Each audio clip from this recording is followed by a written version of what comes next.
जयपुर में आज क्या कुछ हुआ आप देखिए हमारे साथ। जी हाँ, समाचार वही जो आप देखना चाहे। प्रधानमंत्री नरेंद्र मोदी ने शुक्रवार को देश में 1 अरब टीके लगाए जाने की उपलब्धि पर राष्ट्र को संबोधित किया। पीएम मोदी ने अपने संबोधन में कहा कि भले ही देश में 1 अरब टीके लगाए गए हों, लेकिन अभी कोरोना के खिलाफ युद्ध खत्म नहीं हुआ है, इसलिए सभी को पूरी सतर्कता बरतनी है तथा हथियार नहीं डालने हैं। अभी त्योहारों का मौसम आ रहा है और इस दौरान हम सबको पूरी सतर्कता बरतनी है, क्योंकि कोरोना महामारी से अभी पूरी तरह निजात नहीं मिली है। उन्होंने कहा कि कोरोना के खिलाफ लड़ाई अभी समाप्त नहीं हुई है, इसलिए किसी को भी हथियार नहीं डालना है और अपने कवच भी पहने रखने हैं।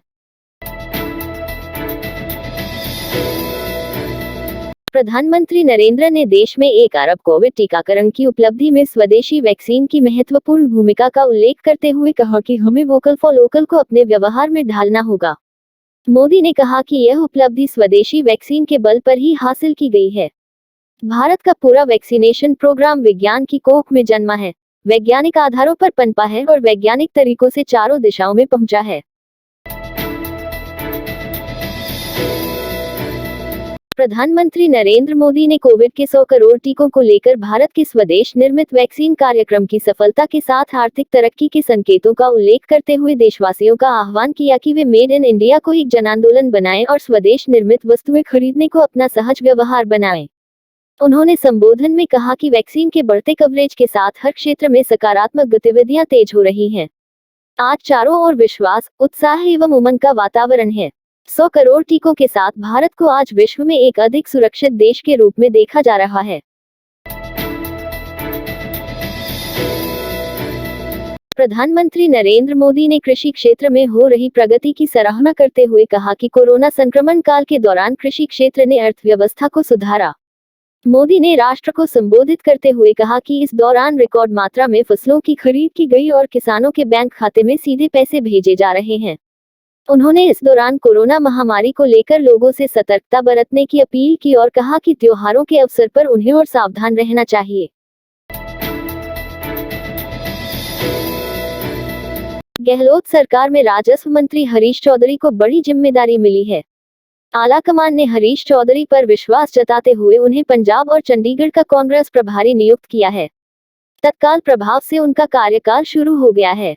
उत्तराखंड में आगामी चुनाव को लेकर व्यस्त हरीश रावत को पंजाब की जिम्मेदारी से मुक्त कर दिया गया है। पीसीसी चीफ गोविंद सिंह डोटासरा ने इस पर हरीश चौधरी को बधाई और शुभकामनाएं भी दी है। हालांकि राहुल गांधी के करीबी राजस्थान के मंत्री हरीश चौधरी के लिए राह आसान नहीं होने वाली है। राहुल गांधी के करीबी बताए जाने वाले हरीश चौधरी को यह जिम्मेदारी ऐसे समय पर दी गई है जब पंजाब में कांग्रेस पार्टी आंतरिक कलह से जूझ रही है। कैप्टन अमरिंदर सिंह से टकराव के बाद प्रदेश अध्यक्ष बनाए गए नवजोत सिंह सिद्धू नए मुख्यमंत्री चरणजीत सिंह चन्नी से भी नाराज बताए जा रहे हैं। आगरा में पुलिस कस्टडी में जान गंवाने वाले अरुण वाल्मीकि के परिजनों ने मुख्यमंत्री अशोक गहलोत से शुक्रवार को सुबह जयपुर एयरपोर्ट पर मुलाकात की। गहलोत ने अरुण वाल्मीकि के परिजनों को हर संभव मदद का आश्वासन दिया। दरअसल कांग्रेस महासचिव प्रियंका गांधी वारा ने बुधवार रात पुलिस हिरासत में जान गंवाने वाले अरुण वाल्मीकि के परिजनों से मुलाकात की थी। इस दौरान उन्होंने अरुण के परिजनों को 30 लाख रुपए की आर्थिक मदद और केस लड़ने में पूरी कानूनी मदद देने की घोषणा की। इसके बाद इस मामले में कांग्रेस और बीजेपी के बीच सियासी बयानबाजी की जा रही है। गौरतलब है कि आगरा जिले के जगदीशपुरा थाना के मालखाना से 25 लाख रुपए की चोरी में सफाई कर्मचारी अरुण वाल्मीकि की हिरासत में मौत हो गई थी। यूपी में यूपी पुलिस कस्टडी में अरुण वाल्मीकि मौत मामले में यूपी पुलिस से प्रताड़ित भरतपुर का वाल्मीकि परिवार मुख्य सचेतक और भरतपुर के प्रभारी मंत्री डॉक्टर महेश जोशी से मिला। वाल्मीकि समाज के स्थानीय नेता दीपक डिंडोरिया के नेतृत्व में डॉक्टर महेश जोशी से वाल्मीकि परिवार ने मुलाकात की। इस अवसर पर पीड़ित वर्ग की परिवार ने डॉक्टर महेश जोशी को आपबीती सुनाई। जोशी ने पीड़ित वाल्मीकि परिवार को हर संभव मदद और पूर्ण सुरक्षा मुहैया कराने का आश्वासन दिया। पीड़ित वाल्मीकि परिवार से मुलाकात के बाद डॉक्टर महेश जोशी ने बयान देते हुए कहा कि यूपी पुलिस ने देश का संघीय ढांचा बिगाड़ने का प्रयास किया है। जयपुर में बढ़ते कोरोना के मामलों के बाद अब यहां डेंगू भी जानलेवा हो गया है। एक दिन पहले जेके लोन अस्पताल में झुंझुनू निवासी 5 साल की बच्ची की डेंगू से मौत के बाद अब मानसरोवर स्थित एक निजी अस्पताल में भर्ती 32 वर्षीय युवक अरुण सिंह की भी डेंगू से मौत हो गई है। युवक मालवीय नगर के झालाना क्षेत्र का रहने वाला था। हालांकि चिकित्सा विभाग के आंकड़ों में इन मौतों को रिकॉर्ड नहीं किया गया है। जयपुर में डेंगू के हर रोज औसतन 35 से ज्यादा मरीज आ रहे हैं। यही कारण है कि जयपुर के सभी सरकारी हॉस्पिटलों में बेड्स फुल हो गए हैं। साथ ही ब्लड और प्लेटलेट्स की भी भारी किल्लत होने लगी है। मुख्य चिकित्सा एवं स्वास्थ्य अधिकारी से मिली रिपोर्ट के मुताबिक जयपुर में 20 अक्टूबर तक कुल 1571 डेंगू के केस सामने आए हैं, जिनमें से 975 केस तो पिछले 29 दिन में ही मिले हैं। हालांकि डेंगू से केवल एक ही मौत बताई गई है, जो सितंबर माह की है। जयपुर एयरपोर्ट पर उस समय हड़कंप मच गया जब एक विमान से पक्षी टकरा गया। बाद में यात्रियों को सुरक्षित विमान से नीचे उतारा गया। इसके बाद उन्होंने राहत की सांस ली। जानकारी के अनुसार गो फर्स्ट की फ्लाइट मुंबई से जयपुर आई थी। फ्लाइट के टेक ऑफ के दौरान पक्षी टकरा गया। उसकी आवाज सुनकर यात्रियों में घबराहट मच गई। बाद में विमान को सुरक्षित लैंड कराने के बाद यात्रियों को नीचे उतारा गया। उल्लेखनीय है कि जयपुर एयरपोर्ट पर पक्षी टकराने वाले विमान को पुनः मुंबई जाना था। एयरलाइन कंपनी की ओर से पूरी पड़ताल के बाद विमान को मुंबई के लिए रवाना किया जाएगा। इधर यात्रियों ने मुंबई जाने के लिए एयरपोर्ट पर हंगामा किया। यात्रियों का आरोप है कि एयरलाइन ने मुंबई जाने के लिए दूसरे विमान का इंतजाम नहीं किया।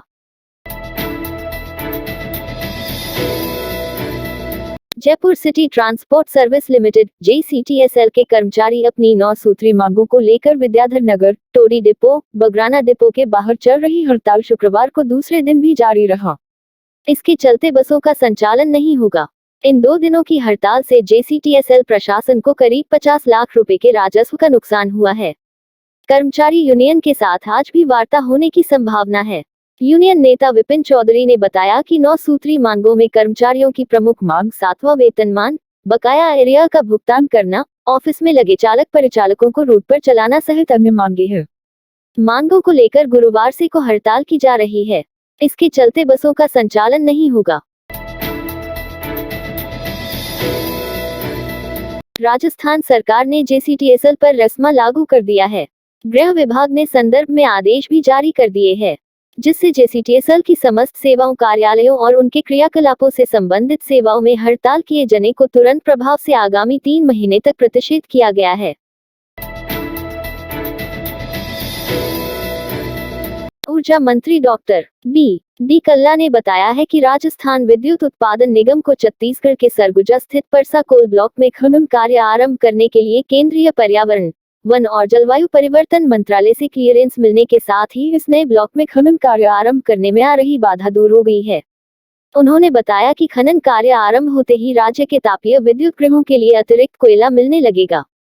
ऊर्जा मंत्री डॉक्टर कल्ला ने अतिरिक्त मुख्य सचिव डॉक्टर सुबोध अग्रवाल व राज्य विद्युत उत्पादन निगम के CMD RK शर्मा सहित वरिष्ठ अधिकारियों के साथ चर्चा की। उन्होंने निर्देश दिए कि सभी आवश्यक औपचारिकताएं पूरी कर जल्दी से जल्दी इस नए ब्लॉक में कोयले का उत्पादन शुरू किया जाए। राजस्थान हाई कोर्ट ने शारीरिक दिव्यांग जेवलिन थ्रो के अंतर्राष्ट्रीय खिलाड़ी को आउट ऑफ टर्न नियुक्ति नहीं देने पर गृह सचिव, कार्मिक सचिव और स्पोर्ट्स काउंसिल से जवाब मांगा है। न्यायाधीश संजीव प्रकाश शर्मा ने यह आदेश संदीप कुमार स्वामी की याचिका पर दिए। याचिका में अधिवक्ता हनुमान चौधरी ने अदालत को बताया कि राज्य सरकार ने वर्ष 2020 में नियमों में संशोधन कर खेल मेडल जीतने वाले खिलाड़ियों को आउट ऑफ टर्न नौकरी देने का प्रावधान किया। नियमों के तहत मेडल जीतने वाले खिलाड़ियों को कैटेगरी अनुसार सरकारी पदों पर सीधे नियुक्ति दी जाती है। याचिका में कहा गया कि याचिकाकर्ता ने जुलाई 2017 में बोलने और सुनने में असक्षम खिलाड़ियों के लिए अंतर्राष्ट्रीय स्तर पर आयोजित जेवलिन थ्रो प्रतियोगिता में हिस्सा लिया था। आउट ऑफ टर्न नियुक्ति के नियमों में बोलने और सुनने में असक्षम खिलाड़ियों के लिए प्रावधान नहीं होने के कारण उसे नियुक्ति नहीं दी जा रही है। राजस्थान में दलित जातियों और महिलाओं पर हो रहे अत्याचार के विरोध में बहुजन समाज पार्टी के प्रतिनिधिमंडल ने राज्यपाल कलराज मिश्र को ज्ञापन देकर दखल देने की मांग की है। बसपा के प्रदेश अध्यक्ष भगवान सिंह बाबा ने बताया कि प्रदेश में जब से कांग्रेस की सरकार बनी है, तब से दलितों और महिलाओं पर अत्याचार की घटनाओं में तेजी से इजाफा हुआ है। आलम है कि भरतपुर, अलवर, हनुमानगढ़ सहित प्रदेश के तकरीबन हर जिले में दलित उत्पीड़न की घटनाएं आम हो गई है। बहुजन समाज पार्टी के 7 सदस्य शिष्टमंडल में प्रदेश अध्यक्ष भगवान सिंह बाबा, प्रदेश प्रभारी शेर सिंह तेंगुरिया, सीताराम चेला, अमर सिंह बंशीवाल, प्रदेश महासचिव प्रेम बारूपाल, महासचिव भोला सिंह बाजीगर, पूर्व विधायक पूरनमल सैनी मौजूद थे। राज्य सरकार अब खनिजों के अवैध परिवहन पर अंकुश लगाने के लिए कारगर कदम उठाने जा रही है। अतिरिक्त मुख्य सचिव माइंस डॉक्टर सुबोध अग्रवाल ने बताया है कि खनिज बजरी सहित खनिजों के परिवहन करने वाले वाहनों का माइंस विभाग में पंजीयन कराना अनिवार्य किया जाएगा। इसके लिए आवश्यक विस्तृत दिशा निर्देशों को अंतिम रूप दिया जा रहा है। ACS mines doctor Subodh Agrawal सचिवालय में माइंस विभाग के वरिष्ठ अधिकारियों की बैठक ले रहे थे। उन्होंने कहा कि अवैध खनन के साथ ही अवैध खनिज परिवहन को रोकना भी बड़ी चुनौती है और इसके लिए खनिजों के परिवहन करने वाले वाहनों का विभाग में रजिस्ट्रेशन करवाना जरूरी किया जाएगा। उन्होंने बताया कि राज्य सरकार के इस कदम से जहां अवैध खनन गतिविधियों पर रोक लगेगी, वहीं राज्य सरकार को होने वाली राजस्व हानि भी रुकेगी।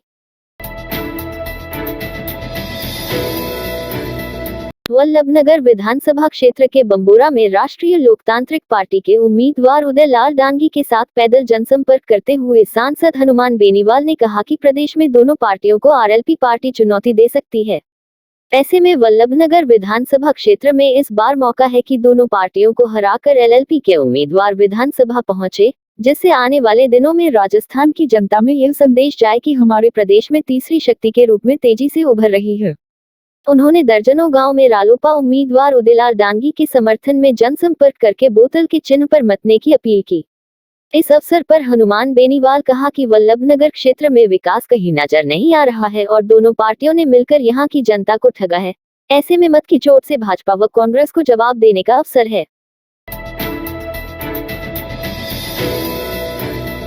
डॉक्टर भीमराव अंबेडकर विधि विश्वविद्यालय के कुलपति डॉक्टर देव स्वरूप ने बताया कि डॉक्टर भीमराव अंबेडकर विधि विश्वविद्यालय द्वारा विश्वविद्यालय से संबद्ध प्रदेश के सभी 80 विधि महाविद्यालयों में विधि पाठ्यक्रमों में प्रवेश हेतु 30 अक्टूबर तक का समय निर्धारित करते हुए इन विधि महाविद्यालयों में प्रवेश पाने वाले सभी छात्रों के विश्वविद्यालय में नामांकन हेतु 20 नवंबर तक सूचना उपलब्ध कराने हेतु कहा गया है।